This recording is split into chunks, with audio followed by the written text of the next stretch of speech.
Hello friends, welcome to my YouTube channel Neema Sharma blog में। आज हमारे घर में सत्यनारायण भगवान जी की कथा कराई गई थी, तो उसी के लिए हम लोग रेडी हुए थे। मेरी सासू माँ भी रेडी हो गई। हम लोग पूजा करने बैठने वाले हैं। बस आप लोग देखिएगा पूरा। ये मेरी नंदन जी हैं और ये मेरे भांजा। अब सुनिए कथा। हे मुनि श्रेष्ठ, कोई ऐसा तप कहिए जिसके करने से जो है थोड़े से ही समय में पुण्य प्राप्त हो जाए और मनोवांछित फल भी मिल जाए। ऐसी कथा सुनने की हमारी जो है मन में बहुत इच्छा है। तब सभी शास्त्रों के जानने वाले सूत जी महाराज बोले कि हे वैष्णव में पूज्य अर्थात वैष्णव में पूज्यनी, आप सभी संतों ने जो है बहुत अच्छा प्रश्न पूछा है।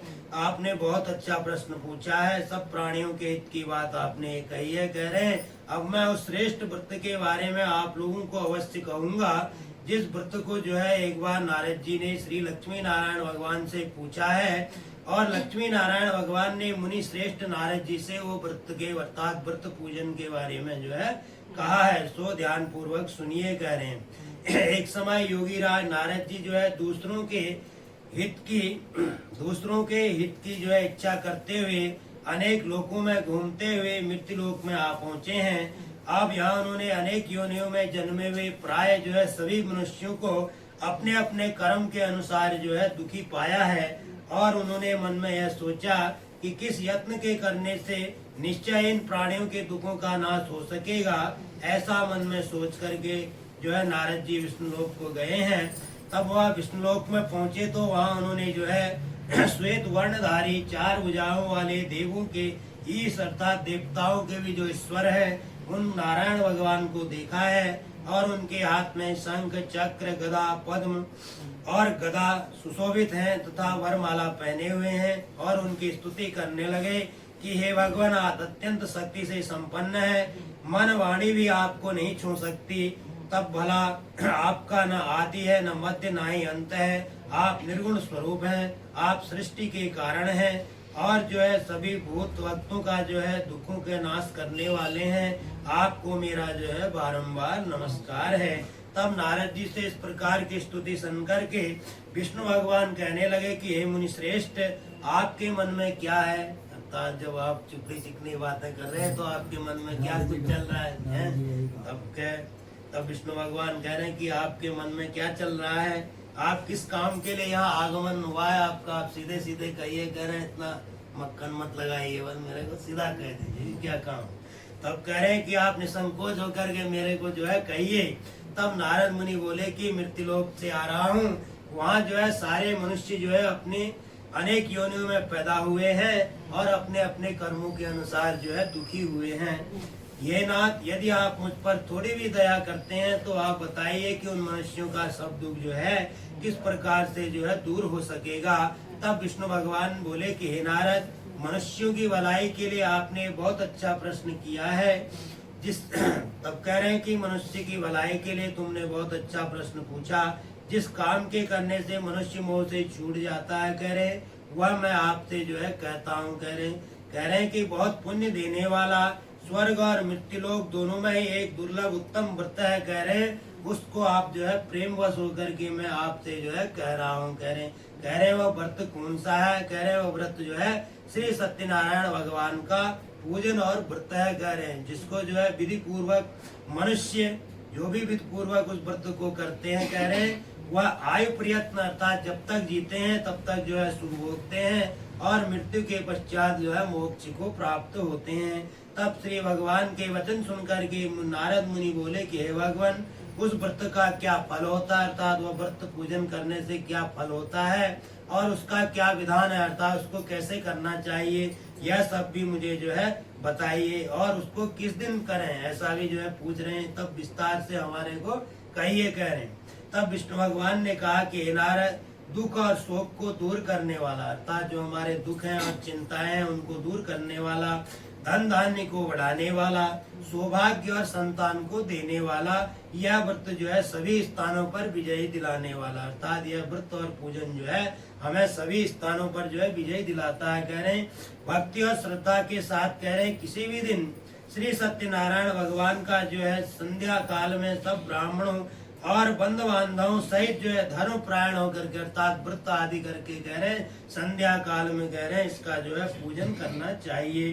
तब कह रहे हैं कि भक्ति भाव से नैवेद्य केले के फल शहद घी दूध गेहूं का आटा सवाया लेवे और गेहूं का यदि आटा न मिले तो कह रहे हैं उसमें आप जो है साठी का चूर्ण भी ले सकते हैं और सब पदार्थों को जो है भगवान को श्रद्धा पूर्वक जो है अर्पण कर दें और बंधु बांधव और ब्राह्मणों को भोजन करावें। तत्पश्चात आप भी जो है स्वयं भोजन कर लें। कह रहे हैं अगर हो सके तो कह रहे हैं रात्रि भर जो है नृत्य गीत आदि का आयोजन कर लें। कह रहे हैं रात भर जो है कीर्तन आदि करें, कह रहे हैं जागरण कर लें और जो है श्री सत्यनारायण भगवान का ही मन में स्मरण करते हुए अपना समय व्यतीत करें। कह रहे हैं इस तरह जो व्रत करेंगे कह रहे हैं उन मनुष्यों को जो है निश्चय ही जो है उनकी इच्छा पूरी होगी। विशेष रूप से कलिकाल में भूमि पर यह जो है एक मोक्ष का सरल उपाय है। कह रहे हैं बोले श्री सत्यनारायण भगवान की जय। श्रीमन्नारायण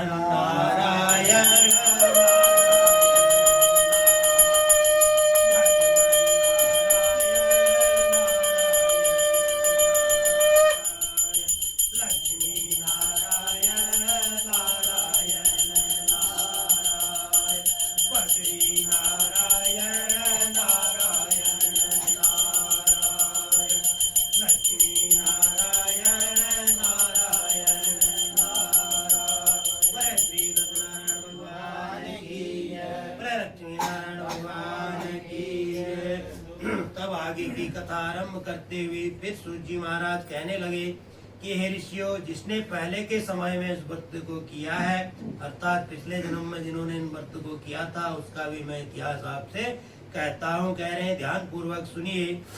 सुंदर काशीपुरी नामक एक नगरी थी। कह रहे हैं वहाँ एक निर्धन ब्राह्मण रहा करता था। वह भूख और प्यास से बेचैन हुआ नित्य प्रतिदिन पृथ्वी पर घूमता था। अब ब्राह्मणों से प्रेम करने वाले जो है विष्णु भगवान ने फिर जो है उस ब्राह्मण को दुखी देख करके एक दिन जो है बूढ़े ब्राह्मण का रूप धारण किया और उस ब्राह्मण के पास आकर के आदर भाव से पूछा, बड़े प्यार से पूछा है कि हे ब्राह्मण तुम नित्य प्रतिदिन दुखी हुए पृथ्वी पर क्यों घूमते हो। तब कहने लगे हे ब्राह्मण वह सब आप मुझसे जो है कहिए। कह रहे आप डरिए नहीं, मुझे जो है उसके बारे में सब कहिए कि आप क्यों घूम रहे हैं। तब कह रहे मैं आपकी व्यथा सुनना चाहता हूँ। तब निर्धन ब्राह्मण बोला कि मैं एक निर्धन ब्राह्मण हूँ, भिक्षा के लिए पृथ्वी पर घूमता रहता हूँ। हे भगवान यदि आप इससे छुटकारा पाने का कोई उपाय जानते हो तो आप कृपया करके मुझे बताइए। तब वह वृद्ध ब्राह्मण अर्थात जो विष्णु भगवान थे वृद्ध ब्राह्मण के रूप में उन्होंने जो है कहा कि हे ब्राह्मण श्री सत्यनारायण भगवान मनवांछित फल को देने वाले हैं, इसीलिए तुम उनका ही पूजन करो। तब कह रहे हैं कि विष्णु भगवान ही जो है मनवांछित फल को देने वाले हैं, इसीलिए कह रहे हैं कि तुम उनका ही पूजन करो, जिसके करने से मनुष्य सब दुखों से जो है मुक्त हो जाता। अर्थात कह रहे हैं इनके पूजन आदि करने से जो है मनुष्य के जितने भी दुख हैं कह रहे हैं सब दूर हो जाते हैं। तब ब्राह्मण को व्रत का सारा विधान बतला करके वह बूढ़े ब्राह्मण का रूप धारण करने वाले श्री सत्यनारायण भगवान वहां से अंतर ध्यान हो गए। अब जिस व्रत के बारे में उस वृद्ध ब्राह्मण ने मुझे बताया है मैं उसको अवश्य करूंगा, यह निश्चय करके वह जो है ब्राह्मण रात को उसको नींद नहीं आई। अब अगले दिन जल्दी उठ गया और श्री सत्यनारायण भगवान का व्रत और पूजन करने का उसने जो है निश्चय किया और भिक्षा मांगने के लिए चला गया। अब उस दिन उसको भिक्षा में बहुत सारा धन प्राप्त हुआ। उसने जो है फिर आकर के बंधु बांधवों सहित श्री सत्यनारायण भगवान का पूजन और व्रत किया। उसके करने से वह ब्राह्मण जो है सभी दुखों से छूट गया और अनेक प्रकार की संपत्तियों से युक्त हो गया। और उसी समय से वह ब्राह्मण जो है हर महीने जो है श्री सत्यनारायण भगवान का पूजन और व्रत करने लगा। इस तरह श्री सत्यनारायण भगवान के व्रत को जो भी करेगा कह रहे हैं वह मनुष्य सभी दुखों से छूट जाएगा। और इस तरह से नारद जी से कहा हुआ श्री सत्यनारायण भगवान का पूजन व्रत मैंने आप लोगों को कहा। कह रहे हैं हे ब्राह्मणों अब आप और क्या सुनना चाहते हैं। तब ऋषिगण बोले कि हे मुनि श्रेष्ठ संसार में उस ब्राह्मण से सुनकर के अर्थात जो निर्धन ब्राह्मण था उसके सुनकर के फिर जो है इस व्रत को किस किस ने किया है वह सब भी हम जो है सुनना चाहते हैं। कह रहे इसके लिए भी हमारे मन में बहुत जिज्ञासा है। तब सूत जी महाराज बोले कि हे मुनियों जिसने इस व्रत को किया है वह सब आप सुनिए। कह रहे हैं एक समय वह ब्राह्मण अर्थात वह जो निर्धन ब्राह्मण था, अपने धन और ऐश्वर्य के अनुसार उसने जो है अपने घर में पूजन और व्रत किया है, बंधु बांधवों को बुला करके उसने जो है व्रत किया है। तब उसी समय वहां पर जो है एक लकड़ी बेचने वाला बूढ़ा लकड़हारा वहां आया। अब वह लकड़ियों का गट्टर बाहर रख करके जो है उस ब्राह्मण के घर में चला गया। अब प्यास से दुखी लकड़हारे ने जब उस ब्राह्मण को व्रत करते हुए देखा तो उसने नमस्कार किया और वह यह कहने लगा कि यह आप क्या कर रहे हैं, इसके करने से क्या फल मिलता है, और कृपया करके इसके बारे में मुझे जो है आप बताइए। तब वह ब्राह्मण बोला कि सब मनोकामनाओं को पूरा करने वाला यह श्री सत्यनारायण भगवान का व्रत है। इन्हीं की कृपा से मेरे यहाँ कह रहे धन धान्य पुत्र पौत्र आदि की वृद्धि हुई है। तब ब्राह्मण से उस व्रत के बारे में जान करके वह लकड़हारा बहुत प्रसन्न हुआ। उसने चरणामृत लिया और श्री सत्यनारायण भगवान का प्रसाद ग्रहण करने के पश्चात जो है अपने घर को गया। अब अगले दिन लकड़हारे ने भी अपने मन में यह संकल्प लिया है कि आज जो है नगर में जो है लकड़ी बेचने से जो भी मुझे धन की प्राप्ति होगी उसी से जो है मैं श्री सत्यनारायण भगवान का जो है अच्छे से उत्तम व्रत करूंगा। यह मन में विचार करके वह बूढ़ा लकड़हारा लकड़ियों का गट्ठर अपने सिर पर रख करके जिस नगर में जो है धनवान लोग रहा करते थे ऐसे सुंदर नगर की ओर चला गया। अब उस दिन उसको जो है वहाँ दूसरे दिन के मुकाबले जो है लकड़ियों का दाम जो है 4 गुना अधिक प्राप्त हुआ है। तब वह बूढ़ा लकड़हारा दाम लेकर के अति प्रसन्न हुआ और जो है प्रसन्नता पूर्वक जो है बाजार से केले के फल, शक्कर, घी, दूध, दही और गेहूं का चूर्ण जो भी जो है श्री सत्यनारायण भगवान के व्रत की सामग्रियां थी उनको लेकर के अपने घर आ गया। और फिर उसने अपने भाइयों को और बंधु बांधवों को बुलाया और श्री सत्यनारायण भगवान का पूजन और व्रत किया। उस व्रत के प्रभाव से वह बूढ़ा लकड़हारा भी जो है धन और पुत्र आदि से युक्त हो गया और इस संसार का सुख भोग करके जो है मृत्यु के पश्चात मोक्ष को प्राप्त हुआ है। बोलिए श्री सत्यनारायण भगवान की जय। श्रीमन्नारायण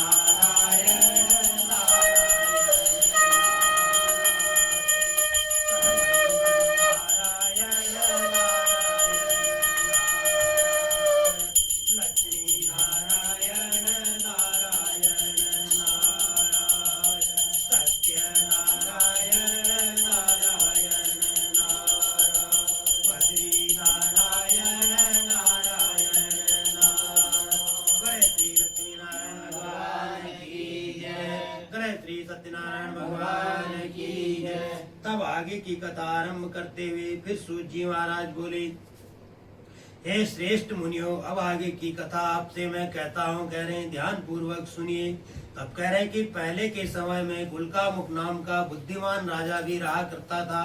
वह सत्य वक्ता था अर्थात हमेशा जो है सत्य ही बोलता था और जो है हर किसी पर जो है विजय प्राप्त करता था और प्रतिदिन देव स्थानों में जाया करता और गरीबों को धन दे करके उनके जो कष्ट होते थे उसको दूर किया करता था। उसकी पत्नी जो है कमल के समान मुख वाली जो है सती और साध्वी स्त्री थी अर्थात जो है सती साध्वी अर्थात भगवान का भजन कीर्तन आदि करने में जो है लगी रहती थी। तब कह रहे हैं कि उसकी पत्नी जो है इस तरह की थी और जो है पुत्र प्राप्ति के लिए उन दोनों ने भी जो है एक समय जो है भद्रशिला नदी के तट पर जो है श्री सत्यनारायण भगवान का व्रत और पूजन किया। उसी समय वहाँ एक जो है वैश्य साधु नामक वैश्य व्यापारी आया। उसके पास व्यापार के लिए बहुत सा धन था। वह नाव को किनारे पर ठहरा करके राजा के पास आ गया और राजा को जब पूजन और व्रत करते हुए देखा तो विनय भाव से पूछने लगा कि हे राजन, आप भक्ति युक्त चित्त से आप यह क्या कर रहे हैं? मेरी भी सुनने की प्रबल इच्छा है, सो आप मुझसे इसके बारे में बताइए। तब राजा बोला कि हे वैश्य, मैं अपने बंधु बांधवों के साथ जो है पुत्र आदि की प्राप्ति के लिए जो है महाशक्तिवान श्री सत्यनारायण भगवान का पूजन और व्रत कर रहा हूँ। राजा के वचन सुनकर के साधु ने आदर से साथ बोला कि हे राजन, मुझसे भी इसका सब विधान आप कहिए। कह रहे हैं कि ये कैसे होता है, क्या होता है, इसके बारे में मुझे जो है बताइए। मैं आपके कथनानुसार इस व्रत को अवश्य करूंगा। तब कह रहा कि जैसे आप मुझे बताएंगे मैं उसी हिसाब से जो है इस व्रत और पूजन को अवश्य करूंगा। क्योंकि मेरे भी कोई संतान नहीं है। मुझे विश्वास है कि इस व्रत के करने से निश्चय ही मेरे भी जो है संतान होगी। तब राजा से सब विधान सुनकर के व्यापार से निवृत्त होकर के वह आनंद के साथ अपने घर को जो है चला गया। अब साधु ने अपनी स्त्री को संतान देने वाले इस व्रत के बारे में सुनाया और प्रण किया कि मेरे जब संतान होगी तब मैं जो है इस व्रत को अवश्य करूंगा। अब साधु ने ऐसे वचन अपनी स्त्री जो है लीलावती को कहे हैं। एक दिन उसकी पत्नी जो है लीलावती पति से आनंदित होकर के सांसारिक धर्म से निवृत्त होकर श्री सत्यनारायण भगवान की कृपा से जो है गर्भवती हो गई और 10वें महीने में उसने जो है एक सुंदर कन्या को जन्म दिया है। अब दिनों दिन वह कन्या इस तरह बढ़ने लगी जैसे जो है शुक्ल पक्ष का चंद्रमा जो है बढ़ता है। तब इसी कारण उसका नाम जो है कलावती रख दिया। अब तब लीलावती ने अपने पति को जो है मीठे शब्दों में स्मरण कराया कि आप जो आपने संकल्प किया था कि जो है श्री सत्यनारायण भगवान का व्रत करूंगा, अब आप उसको जो है कर दीजिए क्योंकि हमारे संतान हो गई है। तब जो है वह साधु नामक वैश्य व्यापारी बोला कि हे प्रिय, मैं इसके विवाह के समय ही व्रत करूंगा, क्योंकि कहा कि अभी खर्चा नहीं है तो इसीलिए जो है मैं इसका जब विवाह करूंगा उसी समय जो है व्रत करूंगा। अब ऐसा आश्वासन दे करके वह जो है व्यापार करने के लिए जो है दूसरे नगर में चला गया। अब कलावती अपने पिता के घर में जो है बढ़ने लगी। जब साधु जो है व्यापार से निवृत्त होकर के वापिस आया तो उसने अपनी पुत्री को जो है अपने सखियों के साथ जो है नगर में खेलते हुए देखा तो उसको जो है उसकी विवाह की चिंता होने लगी और उसने एक दूत को बुला करके कहा कि मेरी जो है पुत्री विवाह योग्य हो गई है, उसके लिए जो है कोई सुयोग्य वणिक पुत्र खोज करके ले आओ। तब जो है दूत जो है कंचन नगर पहुंचा है। वहां उसने जो है बहुत छानबीन करने के पश्चात जो है एक सुयोग्य लड़के को देख करके जो है उस साधु नामक वैश्य की पुत्री के लिए जो है एक पुत्र को खोज करके ले आया। अब उस सुयोग्य लड़के को देखकर साधु ने अपने बंधु बांधवों सहित प्रसन्न चित्त होकर के अपनी पुत्री का विवाह कर दिया। अब विवाह के समय भी वह दुर्भाग्य से जो है श्री सत्यनारायण भगवान का पूजन करना भूल गया। तब श्री सत्यनारायण भगवान क्रोधित हो गए और साधु को जो है श्राप दे दिया कि तुझे जो है दारुण दुख की प्राप्ति हो। अब अपने कार्य में कुशल साधु वैश्य अपने जमाई सहित जो है समुद्र के समीप स्थित एक जो है रत्नपुर नाम का नगर था, वहाँ दोनों ससुर जमाई राजा चंद्रकेतु के उस नगर में जो है आज्ञा लेकर के व्यापार करने लगे।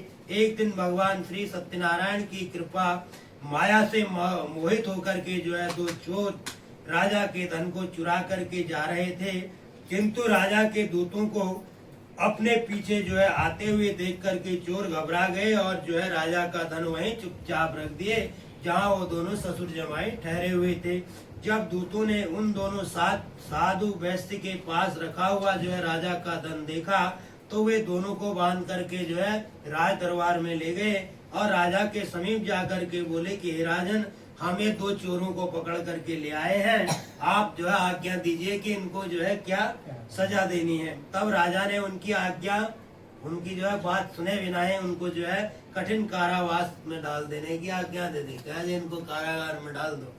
अब जो है उनका जो धन था वो भी सारा छीन लिया। अब श्री सत्यनारायण भगवान के जो श्राप था उसके कारण जो है साधु नामक वैश्य व्यापारी की स्त्री और पुत्री घर में भी दुखी हुई, क्योंकि उनके घर में भी जो धन रखा था उसे चोर चुरा करके ले गए। अब शारीरिक और मानसिक पीड़ा तथा भूख प्यास से अति दुखित होकर के अन्न की चिंता में कलावती जो है एक ब्राह्मण के घर गई। अब वहाँ उसने जो है श्री सत्यनारायण भगवान का व्रत और पूजन होते हुए देखा। फिर वहाँ उसने कथा सुनी और प्रसाद ग्रहण करके जो है रात को देर से घर आई।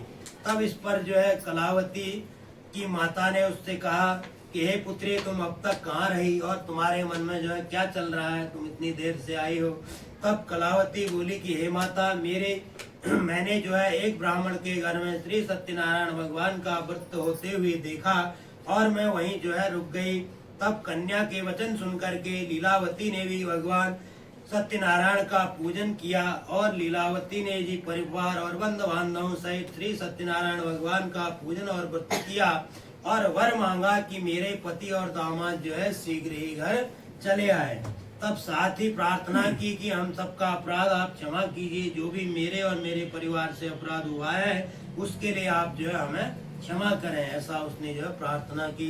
अब श्री सत्यनारायण भगवान उसके व्रत से जो है उसके व्रत और पूजन से संतुष्ट हो गए और उन्होंने जो है राजा चंद्रकेतु को वहाँ जो है स्वप्न में दर्शन दिए हैं और कहा है, हे राजन, जिन दोनों वैश्यों को तुमने बंदी बनाया हुआ है वे दोनों ही निर्दोष हैं, उन्हें प्रातः काल होते ही तुम जो है छोड़ दो, नहीं तो तुम्हारा मैं धन, राज्य, पुत्र, पौत्र आदि सब जो है नष्ट कर दूंगा। तब राजा से ऐसे वचन कह करके भगवान जो है अंतर ध्यान हो गए। अब प्रातः काल होते ही राजा चंद्रकेतु ने अपनी सभा बुलाई और सभा में जो है अपना स्वप्न कह सुनाया और उन दोनों बड़े पुत्रों को जो है कैद से मुक्त करके सभा में जो है बुलाया। अब दोनों ने ही आते ही राजा को नमस्कार किया है। तब राजा ने भी इधर से जो है मीठे वचनों में कहा, हे महानुभाव, तुम्हें जो है भावी वश ऐसा दुख प्राप्त हुआ, अर्थात तुम तो निर्दोष थे, इसीलिए जो है तुम्हारे को दुर्भाग्य से ऐसा दुख प्राप्त हुआ है, अतः तुम जो है तुम्हें अब कोई भय नहीं है। ऐसा कह करके राजा ने उनको जो है नए नए वस्त्र आभूषण पहनवाए और उनका जितना धन लिया था उसका दूना धन दे करके आदर के साथ उनको जो है विदा कर दिया। अब दोनों वैश्य जो है अपने घर की ओर चल दिए। बोले श्री सत्यनारायण भगवान की जय। श्रीमन नारायण नारायण।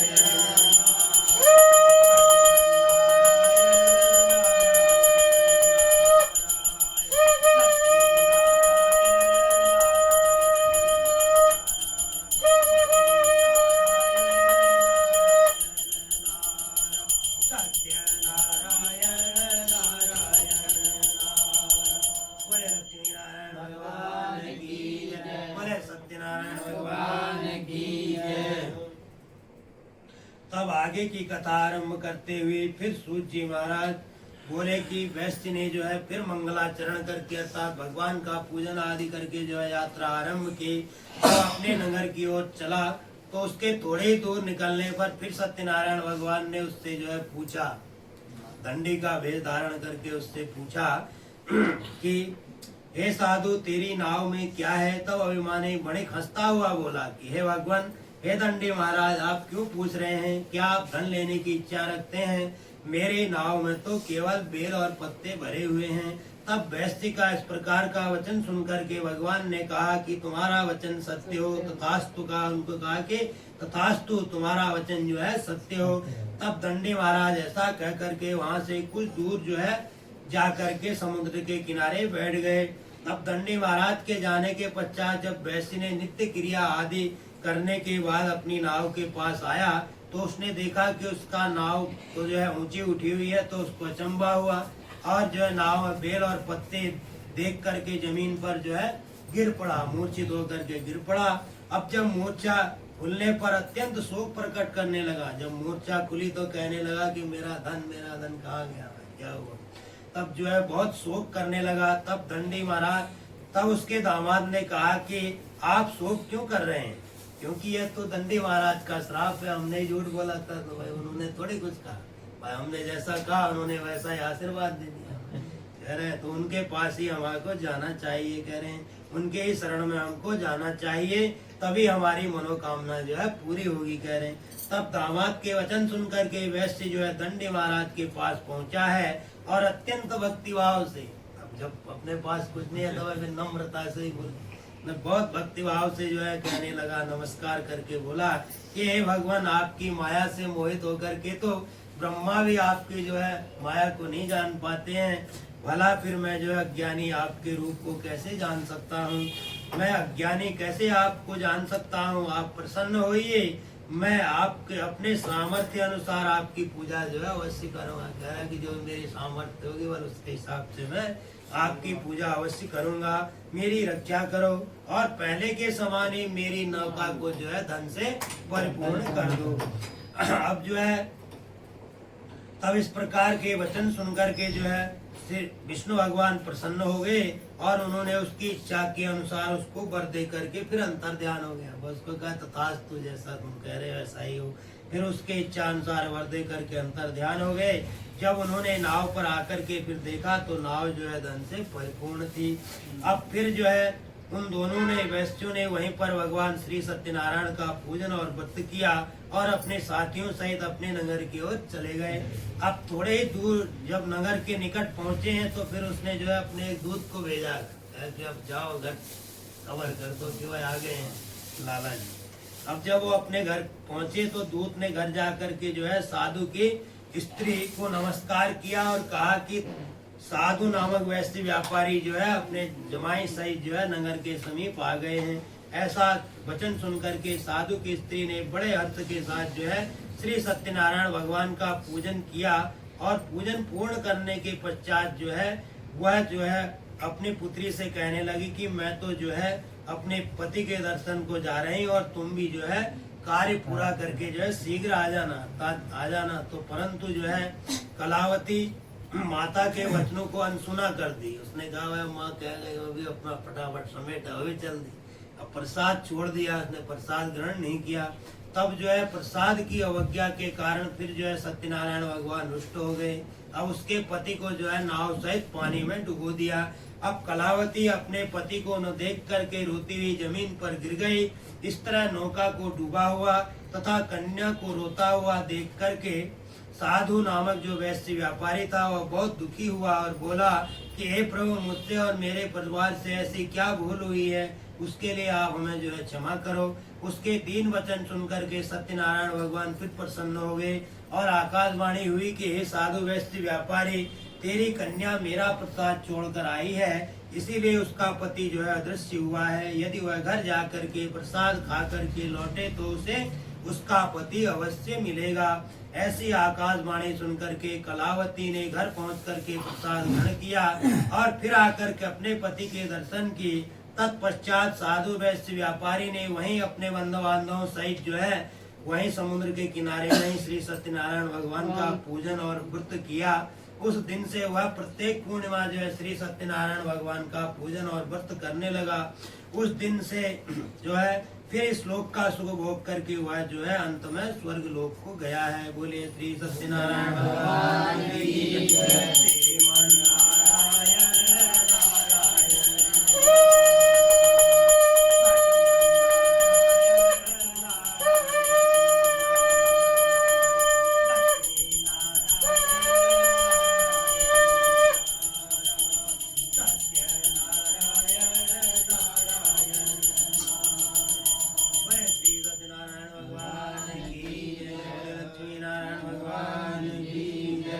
तब आगे की कथा आरंभ करते हुए फिर सूत जी महाराज बोले कि हे ऋषियों, अब आगे की एक कथा और कहता हूँ। कह रहे हैं प्रजा पालन में लीन एक तुंगध्वज नाम का राजा था। उसने भी जो है भगवान सत्यनारायण का प्रसाद त्याग करके जो है बहुत दुख पाया। कह रहे हैं एक समय वन में जाकर के वन से जो है शिकार करके जो है वह राजा जो है एक बड़ के वृक्ष के नीचे आया।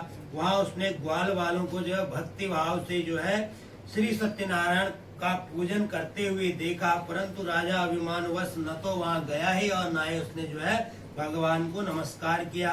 जब ग्वाल वालों ने भगवान का प्रसाद राजा के सामने रखा तो वह प्रसाद को जो है फेंक करके अर्थात त्याग करके अपनी जो है सुंदर नगरी की ओर चला गया।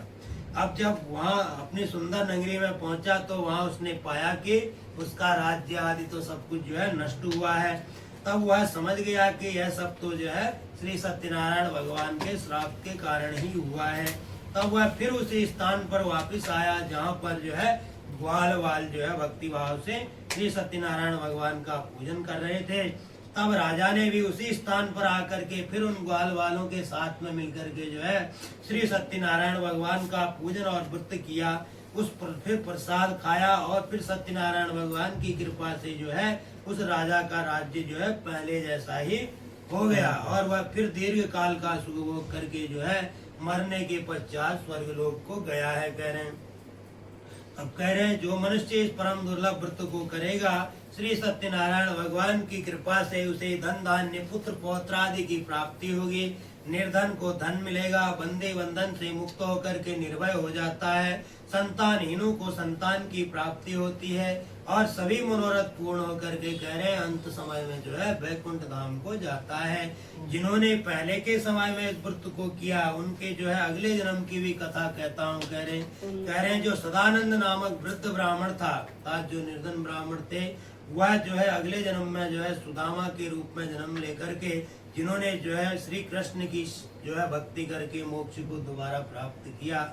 जो उल्कामुख नाम का महाराज था, अगले जन्म में महाराज दशरथ हुए, जिन्होंने जो है रंगनाथ का पूजन करके जो है वैकुंठ धाम को प्राप्त किया।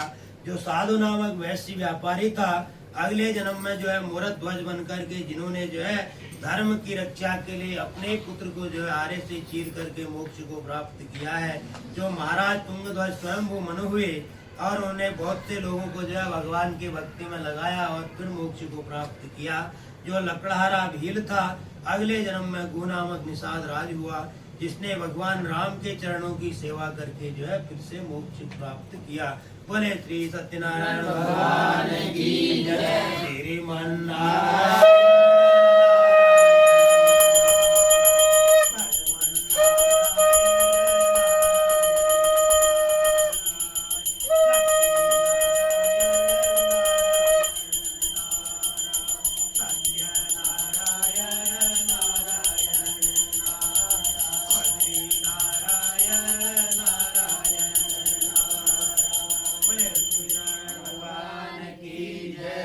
सत्यनारायण भगवान की जय।